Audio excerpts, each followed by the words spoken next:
มาส่งถึงพี่น้องผู้หับถมยินเสียงขาวเขาตังมตาเสียงอยู่ค่ะวันเมื่อในตกแม่อยู่ในวันที่30เดือนธันวาคมปี2026ในเลเขาเลยยิบตา36ข้อเขาในเมืองนอกเมืองสิติมาต่างถึงนี้พี่น้องผู้ปันแห้งเฮาเขากว่าอยู่ค่ะโอข้อข่าวที่1เฮือหมินตรนเมืองยูเครนตื่อเสือฮวงชิมโคของอันเยอสิเปื้อนที่ในเมืองรัสเซียโอข้อข่าวที่2เขียนยับกวนเมืองมันส่งปันซุมเมืองละอับปันขึ้นในมือซึกมันโอข้อข่าวที่3ตอนนี้ทรัมป์จอมจึงอเมริกันปันขว้างเมืองยูเครนเฮ็ดออกหมักหนูไฟเป็ดทรีวัดว่าในข่าววันด้านสุดในเฮาข่าวกันกว่าฮับถมยินด้วยหัวข้อข่าวที่1อันเตรียมต่างไว้ว่าเพื่อมินตรวนเมืองยูเครนตื่อใส่ห้องซิมโคควางอันเดียวสิเปิ้นที่เมืองรัสเซียในนั้นจอมกันค่ะจอมจึงแสดงสกีลาดว่าห้องซิมโคควางอันลำลองตาไวเปรีอันห้องว่าอเมซงรัสเซียนั้นได้ถูกตรวนยูเครนผ่านยะดีเวงลียาซันอันยานไกเลียนลินยูเครนหมอก3ปาก60กิโลเมตรนั้นในข่าวรุ่มผู้ก่อนศึกเมืองยูเครนมักมันว่าละยื้อสายห้องซิมโคของทีวิงดิยาซานแลห้องจากเฮ็ดออกน้ำมันเมียนเสลวงยื้อสายนั้นเฮ็ดให้ภัยไหลไม่เปียดโครงการอันใหญ่สิเปิดในเมืองราชาเมื่อคำวันที่28นั้น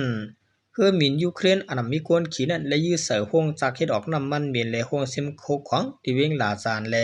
แต่การรอเมืองรัสเซียอีกตั้งตีกุนไครเมียเลยเฮ็ดให้โครงการอันขายคู่ของหรือออนไลน์อันชื่อเสียงอย่าสิเปิดในเมืองนั้น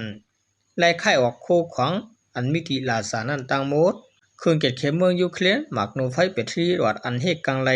ไปมีและจางถูกรัสเซียเขาตึกยื้อเลยนำมาเสตาการเฮ็ดออกเฮือมินอันนำมีคนขี่อันเจ้าไหลตั้งไก่ของยูเครนนั้นแต่ขึ้นใหญ่มากหรือเก่าที่วาอยู่เย้ารอในเฮ็ดให้เขาและยื้อตื้อใส่ห้องจากรายการก่อสร้างน้ำมันจากรัสเซียเสเฮ็ดให้น้ำมันจากตาจะตื้ออ่ำเต็มทนในเมืองรัสเซียอันกว้างขวางนั้นห่างขาดกว่าอยู่ในข่าวสำนักคอมมิวนิสต์และปูนพรในปืนที่เขาลัดนั้นเขาดัง2-3วันในเฮือมินตรวนเขายื้อใส่ห้องซิมโคของอ่ำย่ำ7ตีสิโคของคอมมิวนิสต์ดูเหลียวกว่าม็อกซิวาเสียเฮ็ดให้โครงการอ่อนอันขายโคของแลการเฮ็ดการด้วยประดิษฐ์บอกนั้นได้รู้ซุ้มนับโหมื่นมันว่าในข่าวทั้งชื่อว่ารัสเซียขึ้นปล่อยตรวนและหมักหนูไฟเสนเสริมเมืองยูเครนประถึงยูเครนก็ตีให้ห้ามไลอยู่ในขณะก็กะว่าเครื่องให้ห้ามตั้งกลางเฮานั้นมันอ่ำกลุ่มทวนและเป็นรองไม่จากอันนึงไอ้ค่ะกุยกะว่าเหมือนซึ่งหนังภายตั้งเมืองยูเครนเขาได้ก่อโครงสร้างออกตรวนอันยื้อไกลไหลตั้งน้ำตั้งหลายแลจะเรียกว่าเป็นภายเป้ปุ่นเมืองรัสเซียไว้อันนึงในค่ะพวกเราก็ทางลงนึงแน่บางตึกรัสเซียและยูเครนในอย่างเข้ามาในปีที่5แล้วแลแต่เด็กกึกนั้นก็ไปหันตั้งในค่ะเมื่อนังรัสเซียปูตินได้ก็อำย้ำกึดบางตึกเนี่ยค่ะเมื่อนังภายตั้งเมืองยูเครนเขาได้ก็เขากึดยึดบางตึกอยู่ในค่ะเมื่อนังเมื่อปุ่นมาวัน2วันในก็ยูเครนเขายื้อใส่คืออิหร่านลำหนึ่งอันโตต่างเครื่องกองกลางและมักมีไซและเครื่องตรวนแต่ที่ช่วยแถมรัสเซียนั้นในค่ะเมื่อนังภายตั้งพองต่างยูเครนอันอยู่ที่เมืองอิสราเอลได้ลาดบาอำได้ตั้งจะเสียยื้อใส่ก้อยกว่าเป็นการแก้ตัดขาดแปดรองการกำจัดแถมรัสเซียในเมื่อนังภายตั้งอิหร่านเขาก็มาบเนวะตีตุ่มต่อป่าเฮายังเสียรองในก็ตีเป็นอิสราเอลอยู่เบื้องดังแลตีขึ้นตุ่มตอบยูเครนกว่าขึ้นในข่าวพอข่าวมาด้วยสั่งเจอว่าปางตึกปตวันออกกลางแลตั้งปางตึกเมืองรัสเซียและยูเครนกว้างกายกันเตรียมตัวเพื่อในถึงเมืองมหาอำนาจหลายๆเมืองก็เตจางเขาจิ้มจ้อมในข่าวก็ยก็ไล่หูมาเถียงว่าเมื่อขีโกเลยส่งมักอันเลยเวียกเสยืนนั้นตีส่งปันอิหร่านเนื้อเขาดังหลายว่านั้นตา4 ปากถึง5 ปากในข่าวรองในก็จะเป็นข่าวคืบหน้าภายตั้งเมืองยูเครนและเมืองรัสเซียเขาตึกยื้อกันไว้ในข่าว10 เสนอข่าววันกันกว่าฮับถมยินด้วยหัวข้อข่าวที่2เตรียมต่างไว้ว่าขิงยับกวนเมืองมันส่งปันซุ่มเมืองละอับปันขึ้นในมือซึกมันในจอมกันคากวนเมืองมันซื้อเข้ากว่าเหตุการณ์อยู่ในเมืองเขเฮียงก็ไปญาปริเขตที่เงียบเลยมอบปันขึ้นในมือซุ่มซึกเมืองละควรใจเจออายุเตรียมมีอยู่ในเสียนไม้หาบท่ามการซึกนั้น10 ส่งตัวกว่าที่ซึกมันยึดเมืองว่าในข่าวพวกญาติยับในเปลี่ยนแห่งการอ่ำถูกแมนจำปักเบิงเจอมีไว้อยู่ในเมืองเขตาสีปากก็เจอมีไว้อยู่ในเวียงจินหงภายจานเมืองเขเหตุการณ์ในส่วนเขากาบแลโครงการเกี่ยวกับเขากาบนั้นยากลหาการปันปล่อยจ้าเสียงตีปลิกใน ย้อนปลิกเมืองเขจอมติงยับเลยเฮียงกันเมืองมันซึ่งมีอยู่ในเมืองเขวันกันไล่ปลายไว้จุมซึกเมืองลาก็เปิดหับเอาเฮียงกันซึ่งยาติงยับนั้นสิส่งปันในมือซึกมันตับเก่งตุงอยู่เหมือนกันไล่หัวเดี๋ยวมื้อวันที่18กลางเดือนตุลาคมนี้มาปลิกเมืองเขจอมติคนเมืองมันหาวเฮียงยามเหลียวเฮียงการเสื้อมีวัดไว้เตรียมทนไล่พังกันอยู่เศร้าไว้ปลิกเมืองเขเอาก้นเจอถูกยาติงยับส่งปันจุมซึกเมืองลายาว6ปอก1ปอกว่าในคาเฮียงการซึ่งยาติงยับในเป็นคนหนุ่มเซียนอายุ25ปีถึง30ปีอยู่เศร้าตังตึงมะกวยสีเมืองระแข่งนาตีซึกปลองแลปื้นตีเจ้าคืนหนากะกุมกันไว้เฮียงการซื้อลูกตั้งฝั่งเมืองมันกว่าเหตุการณ์อยู่ตั้งฝั่งเมืองเขเวียงจินฮงแดนดินเมืองละเมืองเขในมีอยู่มอกโคเขียงก็ไปว่าในคาอแต่ได้ว่าเฮียงการในเมืองห่มตุ่มตุเมืองห่มตุ่มมาในก็ทบตังอย่าไปติในคานอกว่าเมืองไทยก็อย่าผืดลองวัดเบอเลยอย่าผืดหลายๆลองคานอพวกกว่าตั้งเมืองเขก็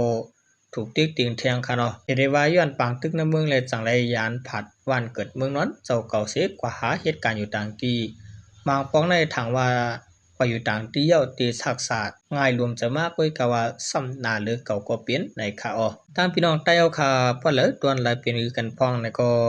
ปันตาหันถึงความเมียนมาไหลอยู่คาเนาะ10สิเนเอาเข้ากันกว่าถอมด้วยหัวข้อข่าวที่3แต้มต่างไว้ว่าทรัมป์ปันขว้างเมืองยูเครนเฮ็ดออกหมักหนูไฟเปทริวัตในจอมกันค่า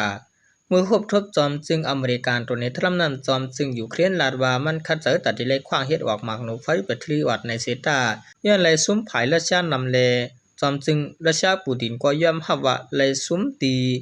นาซึกนำเหมือนกันอยู่ผู้อันโหสองก็เลยพบทบกันที่เฮือนเผือกเข้าดัง1 ชั่วโมงหรือย้อนว่ารัสเซียและยูเครนยุบจันทานการผู้ยื้อกันเสียอเมริกันก็คัดเจอตัดที่คือยึดเบียดบางตึกนั้นไว้อยู่เหมือนกันเซดานสกิลาที่สื่อข่าวว่าเมื่อไหร่เฮาคาเลยพบทบกันตั้งจอมจึงทรัมป์ดีลีเสมันก็พร้อมเจอตัดที่ปันหมายพังซุ่มแปดทลีวัดเยาะไว้นั่นคาจะได้พบทบผู้ต่างตัวคอมมิวนิสต์ไผ่เกตเคอเมริกันเข้าเสเฮาคามุมมองว่าเตโฮมกันเฮ็ดออกไลลีอยู่ในเย้าไว้เสทรัมขึ้นมาหับการเป็นจอมจึงเทียงเท่านั้นมันคือยึดลองขายกองกลางกำสืบปันเมืองยูเครนเสตา